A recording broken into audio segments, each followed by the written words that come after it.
Yi Eng, a cautionary tale of arrogance and the power of the tongue. Yi Eng, also known by his Chinese name Yi Eng, is a figure from the Three Kingdoms period in ancient China whose story, though brief, serves as a powerful lesson in humility, the dangers of unchecked pride, and the fatal consequences of a sharp tongue.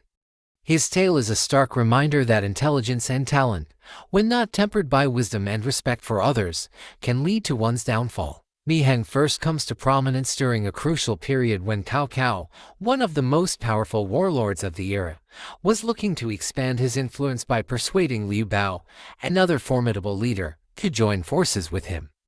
To achieve this, Cao Cao needed a skilled diplomat to act as an envoy, someone who could win Liu Bao's trust and convince him to ally with Cao Cao. Among his advisors, Kang Rong, a respected scholar and official, recommended Yi Eng, a young man of only 20 years who was known for his exceptional intellect and literary talents. Cao Cao, intrigued by what he had heard of Yi Eng's abilities, summoned him to his court.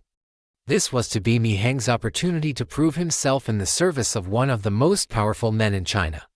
However, from the moment Yi Eng arrived, it was clear that he did not approach the situation with the humility that might have been expected of someone in his position. The first meeting with Cao Cao. Upon meeting Cao Cao, Yi Eng performed the customary bow to show respect, but Cao Cao, who was testing the young scholar, did not return the gesture. Yi Eng, rather than showing deference, immediately began to criticize Cao Cao's court. He remarked that while the palace was grand, it was lacking in truly great people. This bold statement was a clear challenge to Cao Cao, who was known to surround himself with some of the most capable and intelligent advisors of the time. Cao Cao, somewhat intrigued by this audacity, asked Yi Eng to name someone he considered worthy. What followed was a scathing critique of Cao Cao's closest advisors. Yi Eng dismissed each of them with biting sarcasm. Sun He. Yi Eng suggested that Sun He was only fit for visiting the sick or attending funerals, implying that his usefulness was limited to trivial or somber tasks. Sun Qian. He mockingly proposed that Sun Qian would be better suited as an undertaker, a role far beneath his actual position. Guojia, a respected strategist, was reduced to someone who could do no more than write poems or read to the illiterate. Zun Yu. Yi Eng belittled Zun Yu by suggesting that his intellect was only good enough for menial tasks like janitorial work. Zhang Liao, one of Cao Cao's bravest generals, Zhang Liao, was dismissed as suitable only for ringing the city bell, a task of little importance. Su Chu, known as a fierce warrior, Su Chu was insultingly compared to a cattle herder, as if his only value was in tending animals. Li Dian, another of Cao Cao's capable generals, Li Dian, was suggested to be no more than a messenger.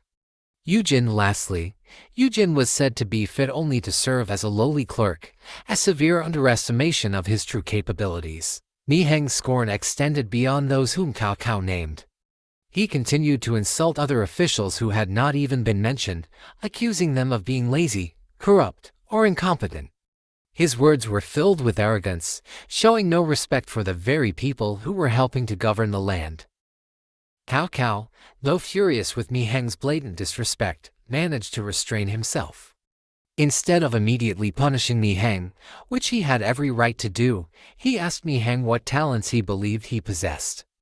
Yi Eng, not one to downplay his abilities, boasted that he was capable of advising the emperor on how to govern justly, and that he could educate the entire population of China. He even went so far as to say that he was tired of talking to people like Cao Cao, whom he deemed to lack intelligence and understanding, comparing the conversation to speaking with someone who did not even speak the human language. At this point, many of Cao Cao's advisors and generals were ready to kill Yi Eng on the spot, unable to tolerate his insults any longer. Zhang Liao, in particular, drew his sword, prepared to end Yi Eng's life right there. However, Cao Cao, perhaps recognizing Yi Eng's talent or wanting to avoid the appearance of being petty, stopped them and instead appointed Yi Eng to a lowly position as a drummer in the palace. This was a position far below Yi Eng's qualifications, but one that would serve as a punishment for his arrogance. Surprisingly, Yi Eng accepted this role without protest, though it was clear he did not take it seriously. Cao Cao soon organized a grand banquet in the palace, inviting many important guests and officials. As part of the entertainment, there was to be a musical performance, including drumming by Yi Eng. The other musicians were all dressed in their finest clothes, reflecting the importance of the occasion. However, Yi Eng, in stark contrast, arrived in rags, a deliberate act of defiance. Despite his appearance, Yi Eng played the drums beautifully, so much so that the guests were moved to tears by the music. The piece he played, known as Yi Eng, was a haunting melody that evoked the calm and quiet of fishing by a river, with the sounds of nature all around. The music was so evocative that some of the guests were brought to tears, overwhelmed by the emotion of the performance. After the performance, the guests, astonished by the contrast between Yi Eng's ragged appearance and his musical talent, asked him why he had come dressed so inappropriately. Cao, now thoroughly enraged by Yi Eng's continued disrespect, demanded to know why he had appeared in such a state within the royal palace. Yi Eng, rather than apologizing or explaining himself, escalated the situation further by stripping off his clothes entirely, standing naked before the entire court. Yi Eng justified his actions by claiming that his body was pure and clean, and that he wanted everyone to see this for themselves. He then accused Cao of being corrupt, with dirty ears that only wanted to hear flattery, dirty eyes that only sought out beauty, and a dirty heart driven by a desire to usurp the throne. He even accused Cao of plotting to become emperor himself, a charge that was both bold and dangerous to make publicly. Despite the mounting insults, Cao still did not immediately order Yi Eng's execution. Perhaps he still saw some value in Yi Eng's intelligence or did not want to be seen as someone who killed scholars for speaking their minds. Instead, Cao devised a plan to rid himself of Yi Eng without directly executing him. He appointed Yi Eng as an envoy to Liu Bao, sending him on a mission that was designed to be a death sentence. Cao hoped that Liu Bao, offended by Yi Eng's arrogance, would have him executed, thus removing the problem without staining his own hands. True to form, when Yi Eng arrived at Liu Bao's court, he began by insulting and belittling Liu Bao just as he had done with Cao.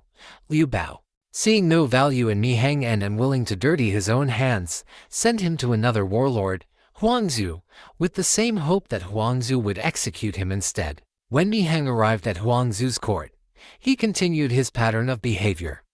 At a banquet held in his honor, after drinking heavily, Yi Eng began to boast about his own talents while belittling those around him. He even went so far as to insult Huangzu directly, comparing him to a useless idol in a temple, only fit to be worshipped and offered sacrifices without any real purpose. This was the final straw. Huangzu, now convinced that Yi Eng was not only arrogant but also dangerously disrespectful, ordered his immediate execution. Thus, Yi Eng met his end, not on the battlefield or through political intrigue, but because of his own sharp tongue and inflated sense of self-worth. Lessons from Yi Eng's life. Yi Eng's story is often cited as a classic example of the proverb "a fish dies because of its mouth," or as we might say, a person dies because of their tongue.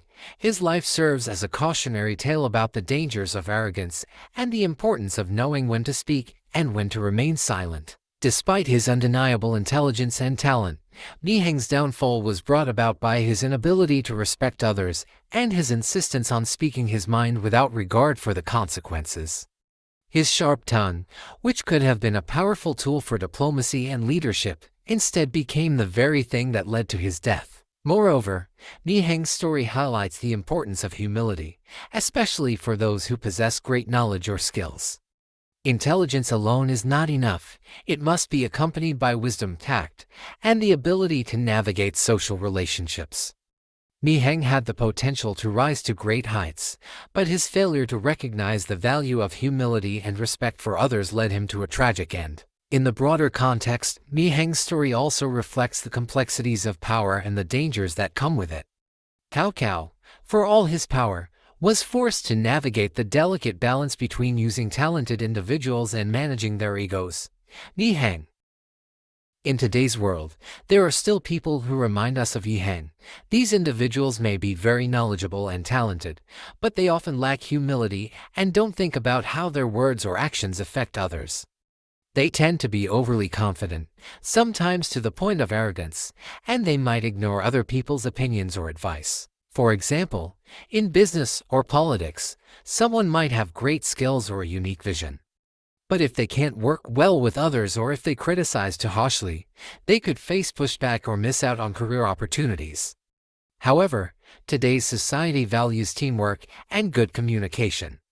So, people who act like Yi Eng might struggle and need to learn how to adapt if they want to succeed in the long run.